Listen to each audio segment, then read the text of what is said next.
9 of the 16 teams are now set for the Stanley Cup playoffs as we speak right now. Welcome to another edition of Sportsnet's NHL Power Rankings. Nick Alberga joined alongside Rory Boylan. And Rory, I'm dedicating this week's show to the Philadelphia Flyers, who admittedly I had not only winning, getting into the playoffs, but also winning their division, and I was really wrong. I mean, it looked good at the start of the season, right? There was some unsustainability in the numbers, but I don't think anybody saw this kind of a collapse coming from them. It's so weird. How do you explain the Philadelphia Flyers going from in the playoffs to out of the playoffs to in the playoffs for like the last decade? It's inexplicable. They should be better than they are. And the way you're seeing the Rangers rise up, you really wonder, what are the Flyers going to be when things hopefully return to normal next season and we get back to the old divisions? It's just incredible to me. It always comes down to goaltending. It was just a terrible year for Carter Hart. And look, behold, no Matt Niskanen either, but the Flyers are not going to the Stanley Cup playoffs. Okay, we started number 10 here. I like this one. Born to be Wild, Rory. Your mantra. Yeah, there were a couple of teams that were really in consideration for this spot. Had to go with the Wild just because they've been winning a lot of games recently in this month. The worry I have with Minnesota is that they just don't control the run of play at even strength enough. They're 27th and 5-on-5 shot differential on the season and 29th this month when they've had a 10-3-2 record. So, as much as we talk about Kirill Kaprizov being such a game changer for them, Eriksson Ek, Greenway, Fiala, like all these guys who are under 25 who are changing the way the team plays and changing the perspective we have for them. Goaltending has been such a major factor in turning this team around as well, and I think we have to draw some attention to that. The fact that they still get outshot more frequently than not at 5-on-5, and that they've turned around from being the 20th ranked save percentage team at 5-on-5 last season to the 8th best this season is something that we have to acknowledge. And then the worry then is, if these are your two goalies, Talbot and Kakkonen, are they going to be able to continue this into the playoffs? None of them are really proven there for long stretches. Who's going to start game one, and can they sustain that level of play to earn an upset or two in the playoffs? Well, leave it to analytics to kill my buzz. To number 9 we go, the Boston Bruins, Rory. I mean, this is the best team in the East Division by 5-on-5 goals for percentage this month and shots for percentage. Tuukka Rask has a .936 save percentage since he came back into the lineup in mid-April. I mean, just wait until David Pastrnak starts humming again, right? He's been a little cold here for the last month, scoring 3 goals. That's what goal scorers do, right? They go hot, they go cold. He's going to go hot again and change everything. David Krejci is such a vital playoff contributor for this team every single season. Like, when he doesn't perform, they don't do well. So he now has Taylor Hall on his wing, which is going to take some of that pressure off and help him.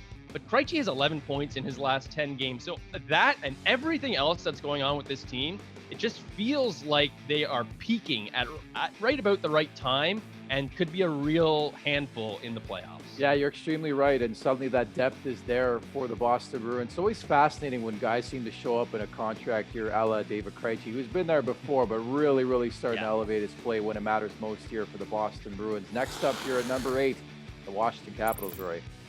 Boy, seeing Jacob Verana's highlight reels in Detroit, I mean, I get why they made that trade, but I'm a big Verana guy. That's going to be a tough pill to swallow. I think he's going to be a great fit in Detroit, or wherever he ends up if they end up flipping him.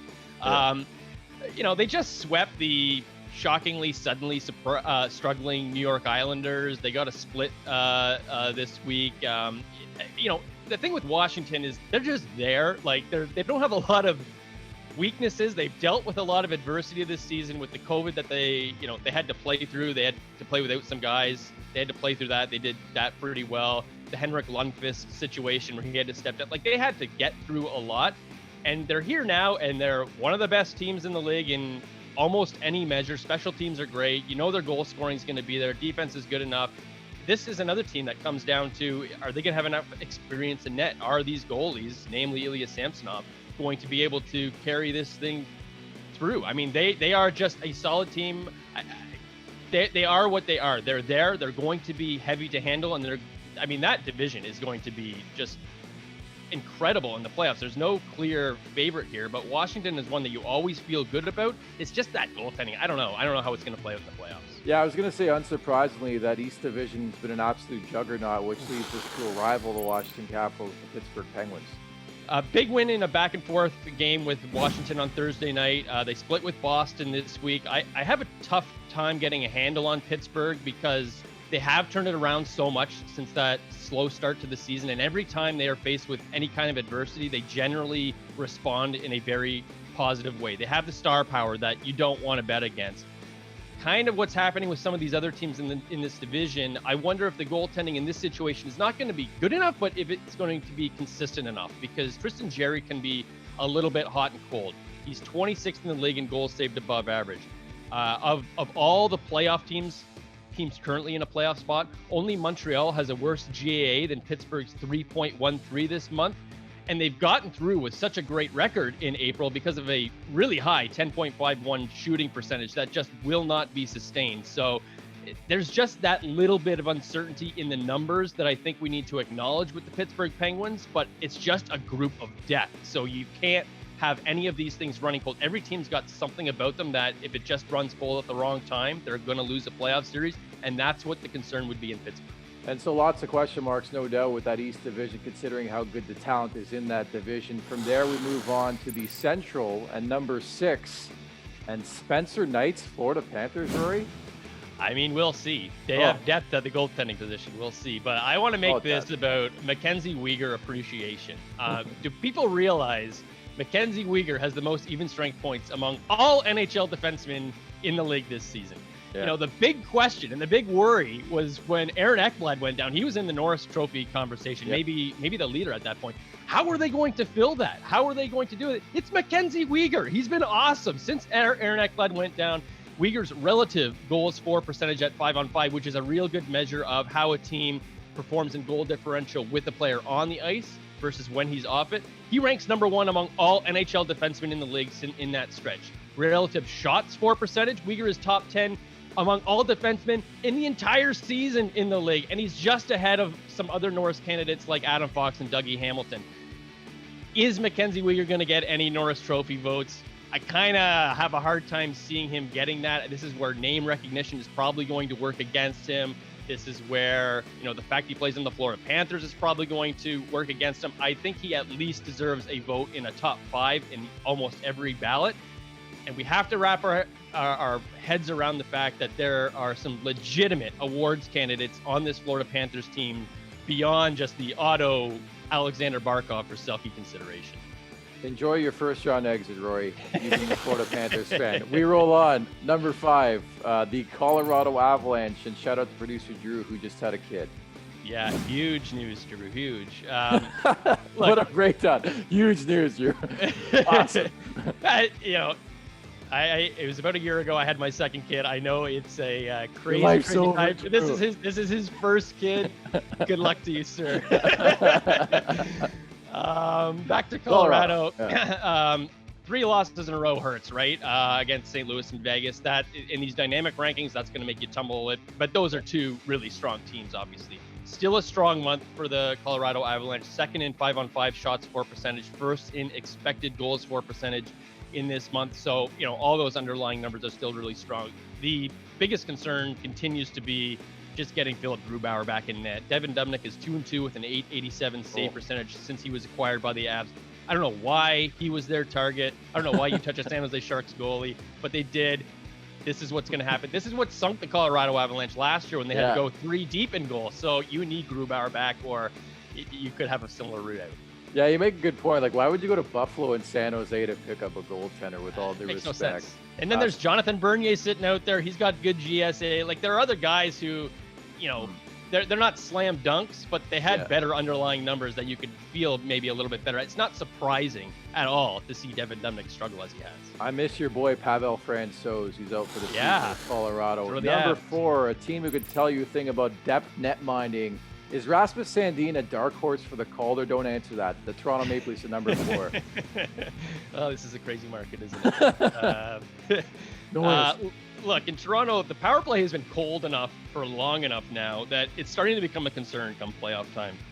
Their penalty kill has been not very good all season long. So I know that penalties don't get called as much in the playoffs as they do in the regular season, but sometimes, especially in the power play, that's where you can make up some goals in tight checking games, tight checking series. And so now you wonder how much of that is going to be a factor in Toronto's, outlook going into the playoffs, combined with kind of an iffy situation in net. I don't know how good you're going to feel about Jack Campbell. He's been good this season, but is he going to carry you through? I don't know. How is Freddie Anderson going to be when he gets back? Traditionally, his starts to seasons, not great, but he should be rested. We'll see. It is a little bit of uncertainty there, but I still think this is a team I'm probably going to pick to come through the North Division because they are head and shoulders the best 5-on-5 team in this division, and that could be just what carries them through probably the weakest of the 4 divisions, and it's been the one thing that they have been able to rely on, their 5-on-5 play, their dominant 5-on-5 play all season long, and I think that is the thing that sets them apart and probably carries them through. The one thing that I think that they need to be worried about is something running cold, and then you could get into the round 1 against Montreal, and that's a team that we've seen before rise to the occasion, right? They did it in the bubble last year. They've done it a few times before. What we saw from the Montreal Canadiens at the start of the season, if they bring anything like that against the Toronto Maple Leafs and just catch them at the wrong time, there are teams in this division that could catch them sleeping, that could rise up and meet the Leafs. And so there are cracks in that foundation that could be exploited. I know I cover the Maple Leafs, but history is against them as well. They haven't made the playoffs haven't made it past the first round, I should say, in 15 to 16 years. And that's just scary, especially when you lose to the Columbus Blue Jackets and get shut out twice. I still have nightmares about that as we roll into number 3, a team I don't have nightmares about. I still think they're the full front and center contender to win the Cup this year in a repeat, the Tampa Bay Lightning, right? And hey, they won the Cup after getting upset by the Columbus Blue Jackets in the playoffs, right? Hey. So it can be done. It can be done. Narrative. Okay. Get past the first round first.